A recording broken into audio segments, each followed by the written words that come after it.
match area, both of them at 1 and 0. Let's hop into the game state and then get to know them a little bit better. Unfortunately, their life totals are things that I forgot to reset. So, over on the left, we are going to have Patterson playing the Dimir Ninjas deck. This is the one that you can borrow from the store if you are brand new to Pioneer and you wish to come on down and play. Going up against Ray, who I believe is going to be playing Izzet Phoenix, because that's what Ray usually wants to bring into the table. But we'll have to see if he's brought something else in the Izzet spell slinging kind of style. Does look like I see some treasure cruises, some fiery impulses and stuff like that from Ray's side, so chances are he's going to wind up being on that Phoenix list. But Patterson looks like, unfortunately, going to be taking a mulligan down to 6 to start this game off. One of the things that I know about Ray and his Phoenix deck is that he puts on some pretty cinematic style games when he's in the feature match area. And Patterson on the flip side, a little bit newer to Pioneer, borrowed the Dimir Ninjas deck the last time I was actually playing in the event. I had an opportunity to play against him. And so he's been playing this deck for about a month or so now, I would say, and is quite familiar with the ins and outs of it. So hopefully we're going to get ourselves a good matchup here on camera, as both of the players pretty much know what they're doing.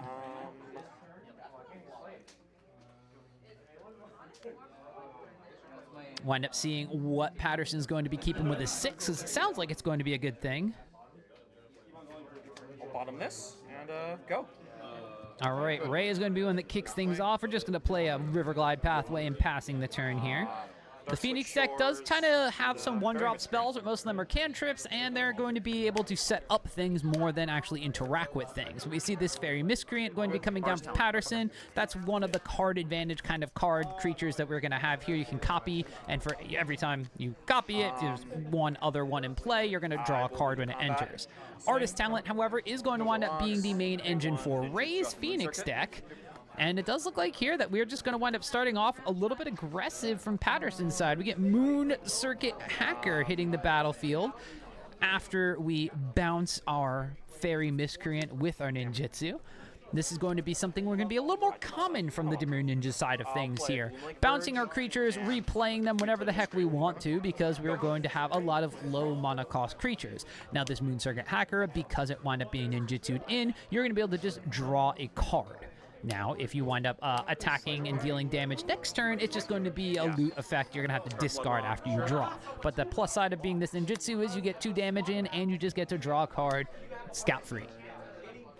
Artist Talent on the opposite side for Ray, though, is going to make all of these cantrips draw discard. So these sleight of hands, or sorry, discard draw. It's a rummage effect. So we see a Prophetic Memory hits the bin. We now get to resolve our sleight of hand that puts another card in hand. So we're basically going pretty neutral as long as we can continue to find these cantrips on Ray's side. But he is just going to wind up passing the turn. It does not look like he was able to bin a Phoenix in order to get things going with potentially a fiery impulse there.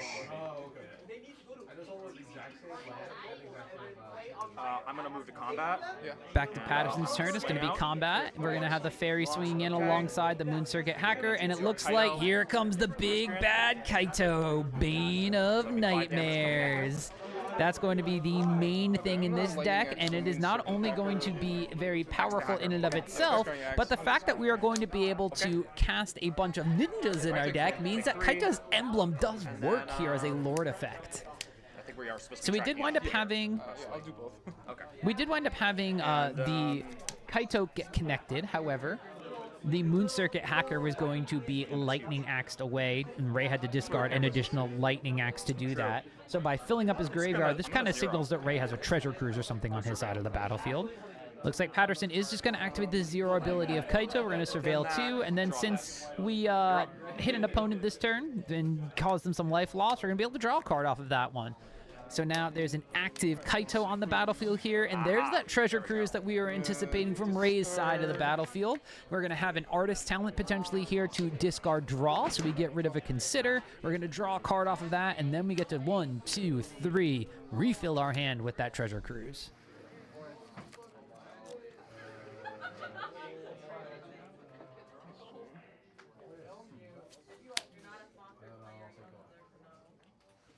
I'm gonna cast this guy. Okay, mill 4. Okay. Let's go All right. this, and then Picklock Prankster's Free the Fae is going to be hitting the battlefield. Now that adventure side is going to wind up milling 4 cards from Ray. And opt. Not a bad thing in the Phoenix deck. You're going to be able to find a fairy or instant or sorcery to put that in your hand. Ray is going to wind up shocking in a Steam Vents here, and even though there's a slight glare on our camera at the top of the screen, unfortunately, looks like that there are no Arclight Phoenixes found. We discarded a Cori-Steel Cutter and Ops, some lands, and no Arclight Phoenix means that Ray is not going to be crashing in for a ton of damage off of this plethora of spells he played. Now Kaito on Patterson's turn, going to be a Hexproof 3/4.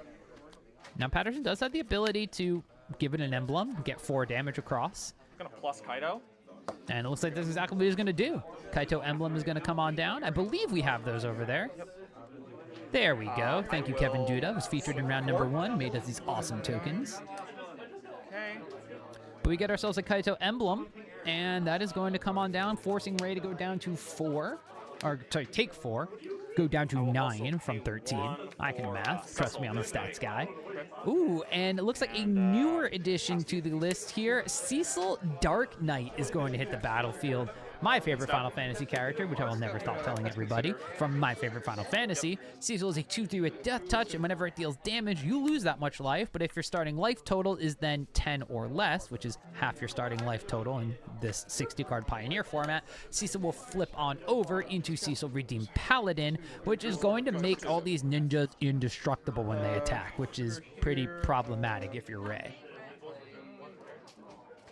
So Ray probably going to want to get rid of Kaito, probably going to want to get rid of Cecil, and probably going to want to get rid of a Phoenix from his hand because he's treasure cruising yet again. So that's going to discard, draw, and then draw 3 thanks to this artist's talent. Are we going to then wind up casting a Consider? Okay, no sleight of hands any longer. So Consider is going to mill away a Spell Pierce, draw a card. Ray desperately searching for a Phoenix here. We did have him mill over a Cori-Steel Cutter before, so Ray's got all gas and no bite behind it as Treasure Cruise number 3 hits the battlefield. Ray is really digging here, and those 2 Treasure Cruises previous did not find a Phoenix, has to discard an Artist's Talent. So now we've drawn 3 cards, we've cast 3 spells. If Ray is somehow able to play a land and discard a Phoenix, he'll be in good shape to bring it back, but otherwise, he's got 2 + 4 damage on the battlefield right now. If there's like a fairy mastermind or something that Patterson can flash in, this is potentially lethal damage coming across to Ray. That's why you track it there. Smart. Okay.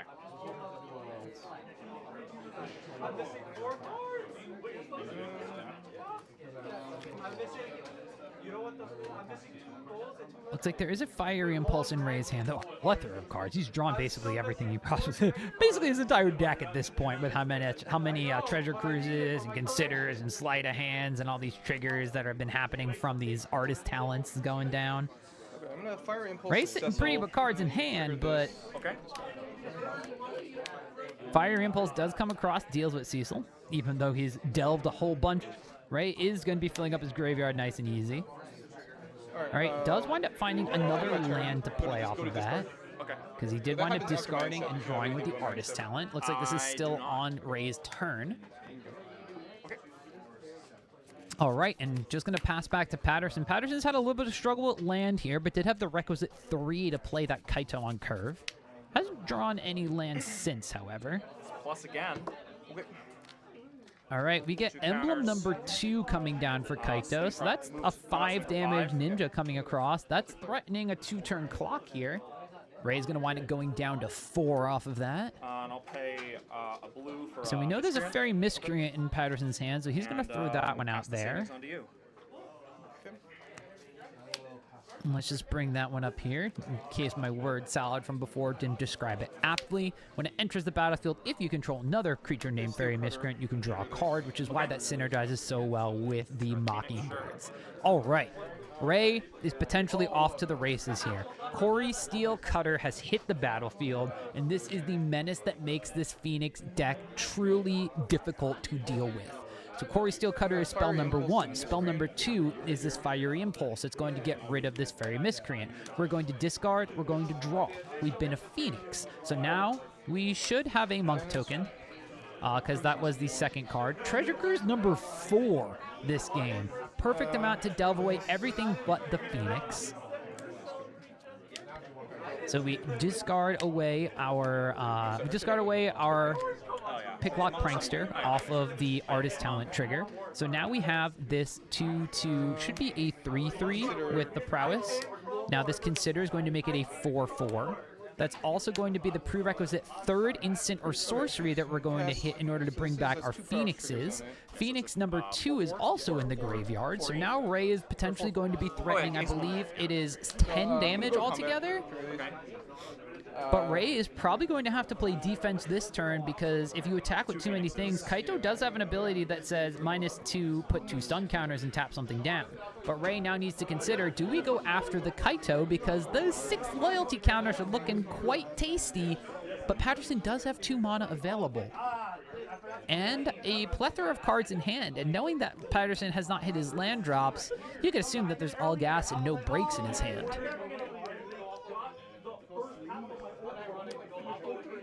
Should be 4 damage from this monk. This one Phoenix would be 7.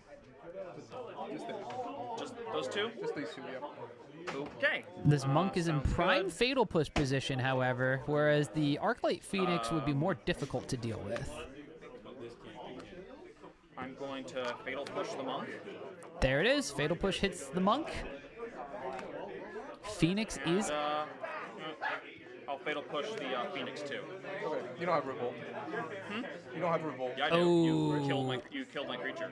I did. That was like so long ago. Yeah, I know. As I say, there is There's a lot of cards revolt since then. actually from that Okay, creature you got- dying earlier. So yeah, Ray's just gonna wind up going to the game yeah, number I did 2 like here. 20 Patterson Yeah, double you fatal played push. a lot Didn't of even cards. really need the second one, That was a shame. but getting That's rid all- of yeah, everything my that other Ray three had, and Phoenix- then my being other able three to Phoenixes tap are like down that's the brutal. other I've never seen Phoenix it take with that long to Kaito, get because Phoenix Ray is completely tapped That's out it. here. That's variance Patterson for you, is right? going to come back, and even though you only had 3 mana, that's all you need to cast Kaito and a couple of spells. So Dimir Ninjas is going to take game number 1 here. I didn't draw that well either. I had a handful of removal. Yeah, it didn't look like it. No. You should have died much faster. So that was a bit of a roller coaster of a ride there, as we saw Ray struggling to find his actual win conditions. 4 treasure cruises, I think 2 sleight of hands, 2 considers, at least 2 that we saw. I don't know if both of them were cast, and tons of artist talent triggers. And by the time Ray was actually able to put things on the battlefield, it was a tad bit too late, unfortunately. So Patterson is going to be taking game number 1 there. Now if you're the Phoenix player, you might be thinking, all right, getting rid of some of these spell pierces and stuff is probably a good idea, unless I want to be able to try to hit a hard cast Kaito or some removal spells on curve. You do have your Arclight Phoenixes and your Cori-Steel Cutters. You're probably going to be sitting pretty. You don't necessarily need to interact with that. And if Kaito's going to be coming into play, you're probably going to have to deal with the Ninjutsu costs. So you probably don't need things like spell pierce and stuff, unless you really need to protect things that you may be bringing in from your sideboard. Don't think you're really on Crackling Drakes or anything like that anymore from the Phoenix side, especially since Cori-Steel Cutter is like everything you want in a sideboard card that you could just fit in your main deck. So I think Ray is going to be bringing in a couple more removal spells, maybe some Abrades just to deal with the low toughness threats on Patterson's side. Try to keep his battlefield as clear as possible, maybe even Pyroclasms if Ray has those in the sideboard, so that you can just deal with the low toughness and mana cost threats that we bringing in those ninjutsu creatures.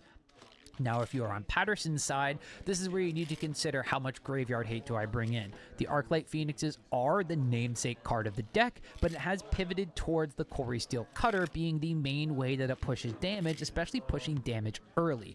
The synergy between the 2 of them is undeniable, as is the ability to cast, 4 Treasure Cruises in 1 game. But everybody out there that was a Treasure Cruise hater, I mean, sometimes it just doesn't do anything. Like right here, Ray got very unlucky and he cast 4 of them. That's all the ones that he has in his deck, and he lost the game. So Treasure Cruise, fine Pioneer card. I'm going to get crucified for that one in the comments. But you need to balance how much graveyard hate and shenanigans you're going to be bringing in against Ray's deck. You also have to consider, do I actually want Thoughtseizes and Duresses?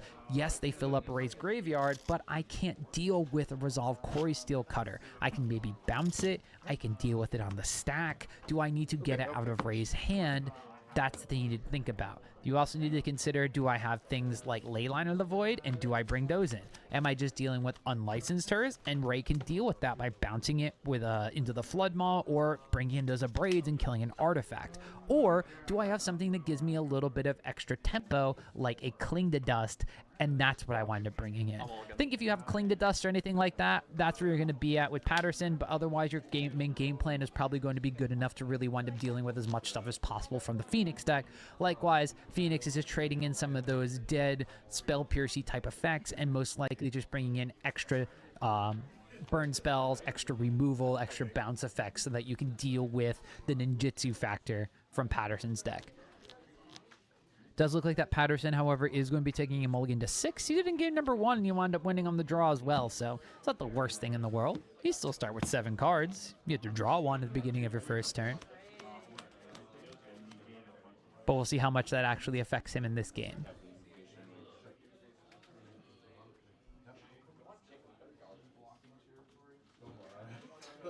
Got him again.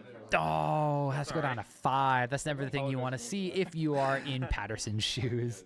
Or if you're in Ray's shoes. That's one of those things where you're like the meme where it's like, oh, that sucks.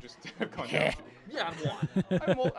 Because you're not exactly hating the fact that your opponent is starting with less cards in their hand. Good sport in the fact that you wish your opponent the best of luck and they can start with their starting hand to 7. However, man, at the end of the day, Magic is a game of variance, and Magic is a game that you want to wind up winning. So this is peak Cori-Steel standard, so I was like, yeah. Actually, that with these. Actually, I did once win on when I was playing the modern Phoenix deck back in the day. 5 years ago now. I did win listen on to some good beat stories from the players. That is impressive. I had pretty much the ideal, obviously.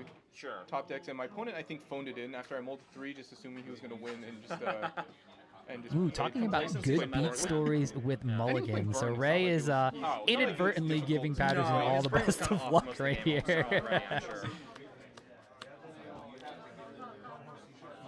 That is very impressive, though. If you gotten a chance to play the modern Phoenix deck when that was in its heyday, ooh, that is one heck of a deck. And yeah, when you like start cantripping and then linking together like Metamorphose and stuff, yeah, if you're mulliganing down to 3 or 4, that deck can still wind up winning. You're basically a Storm deck. Only the Storm deck attacks. Right, off to the races with Patterson on 4. Unfortunately, has to play a Fetid Heath, I think is. No, Fetid Heath is the black-white filter land. It's the enters the battlefield tap cycle land. But we get Cori-Steel Cutter hitting the battlefield early this game, so Ray now has his main plan of attack online. Does Patterson have a way to deal with a resolve Cori-Steel Cutter? My gut says no.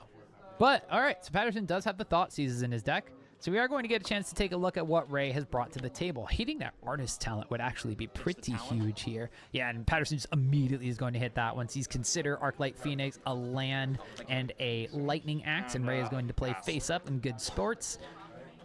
Doesn't really care too much about those other cards, though. So here we go. Consider is already started, and that is going to potentially get us a monk token if we can chain together into one more cantrip. We do have an Otawara in hand. Potentially don't want to use that one as our land for turn, but here we go. Consider number 2 is going to bring us a monk token. That brings us to at least a 2/2.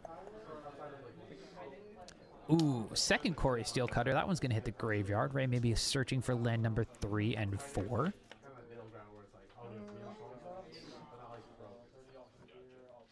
No way to put this Phoenix in the graveyard. Casting one more spell may be the way to go. However, we are just going to play Pathway on the red side, and we're swinging on in with a 2/2 Monk token that we just made this turn. Patterson's face looks like a man that only has 2 lands, and only one of them is a colored Manosaurus, unfortunately.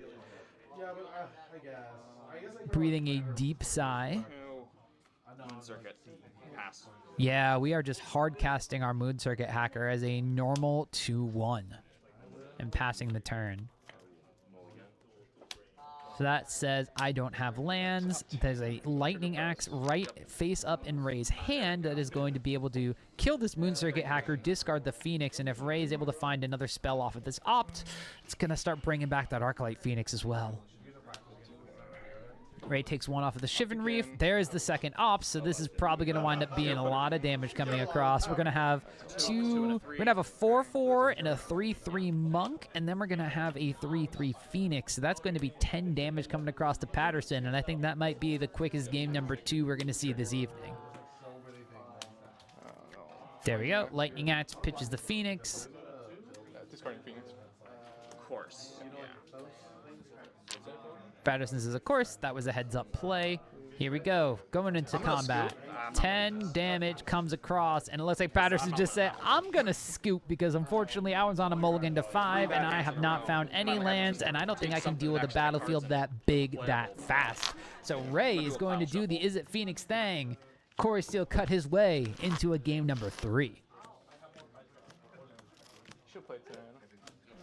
They have That is what we have come to know the Cori-Steel Cutter deck to do, is basically, or the Izzet Phoenix Cori-Steel Cutter deck to do, is basically run away with games very quickly if you are able to get either parts of its engine or its card advantage kind of style online. A lot of that is basically going to be related to the power of artist talent and Cori-Steel Cutter, and then of course the namesake Arclight Phoenix card. We saw all those things humming in synergy as Ray was able to walk away with that game basically on turn number 4. Looks like Ray is going back to the sideboard and maybe potentially switching up his package of spells. Now being on the draw, any sort of 1 mana interaction looks a little bit more appealing. The spell pierces, if now that we know that there's Thoughtseizes and things on the side of Patterson, maybe a little bit more appealing to protect some of his combo cards. However, thinking that may just wind up being a little bit more optimal removal, or potentially doing things like swapping in and out like 1 or 2 spells that are pretty functionally the same but just may deal 1 or 2 less damage. Things like a Torch the Tower coming in from the sideboard over and a Braid if there's not enough spots in Ray's main deck or something like that. The cutting of the mana cost just to have it earlier on to prevent the Kaito from hitting the battlefield as soon as possible. It's make or break in matchups like this where tempo is really the key for your opponent's deck. Me? Yeah.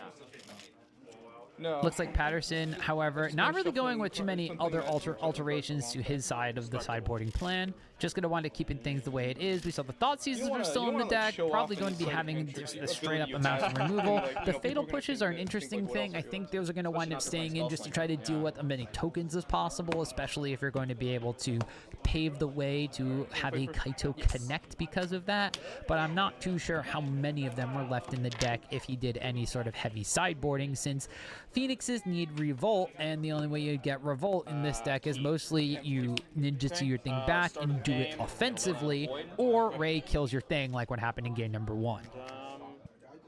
Oh, pre-game action comes on in, Leyline of the Void. So we did wind up having those come on in from Patterson's side, and he gets it here right away. This is going to mean that whenever a card we put into opponent's graveyard from anywhere, it gets exiled instead. Into the Flood Maul is something from Ray's deck that he can deal with this card specifically, bounce it for a turn, and then go off with a Phoenix turn, but that's going to require him to have things all set up already, and this makes cards like Artist Talent a little bit more awkward because you're getting rid of your things for forever, and if you wind up having things like a Treasure Cruise still in your deck, this nullifies it until you're able to deal with the ley line in general, and then you're probably not having 7 cards in 1 turn hit your graveyard. All right, Cori-Steel Cutter did come down from Ray, but we had a Flood Pitch Drowner, which is going to turn into a Moon Circuit Hacker here for Patterson. So Patterson is going to wind up drawing a card off of that. See if he finds land number 3. He does. It's an untapped Gloom Lake Verge, which means that we can just replay that Flood Pitch Drowner next turn if we want to.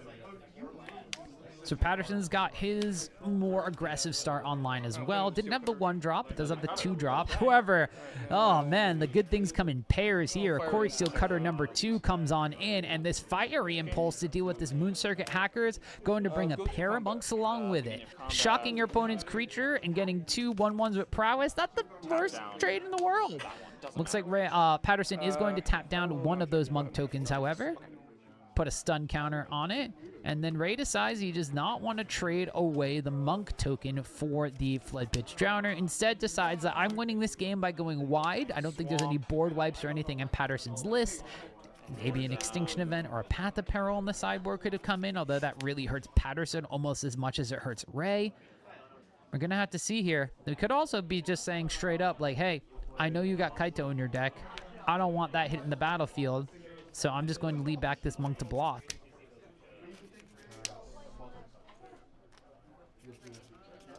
I'll pass.